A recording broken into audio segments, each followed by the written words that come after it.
இப்போ நெறைய பேரண்ட்ஸ்க்கு அவங்களோட குழந்தைங்களுக்கு எப்போ பல்லு முளைக்கும் அப்படின்றது ரொம்ப கியூரியஸான ஒரு இதுவாவே இருக்கும்.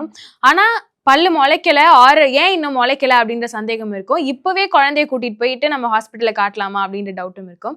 ஸோ எந்த வயசுல இருந்து உங்கள அணுகுறது வந்து சரியான விஷயமா இருக்கும் சார்? அந்த பால் பல்லு வந்து பார்த்தீங்க அப்படின்னா, 6 மாசத்துலேருந்து 2 1/2 வயசு வரைக்கும் பார்த்தீங்க அப்படின்னா, மேல ஒரு 10 பற்கள், கீழ ஒரு 10 பற்கள் முளைக்கும். ஸோ ஒரு பல்லு வந்து விழுந்து, அதுக்கடுத்து 6 மாசத்துக்குள்ள வந்து நிரந்தர பற்கள் முளைக்கல அப்படின்னா, நீங்க கொண்டு காமிக்கலாம். அதே மாதிரி வந்து பார்த்தீங்கன்னா, ஒரு சைடுல உள்ள பல்லு வந்து முளைச்சிருச்சு. அதுக்கு அடுத்த கான்ட்ரலேட்டரல் பல்லுன்னு சொல்லுவோம். அதுக்கு ஒத்த பல்லு.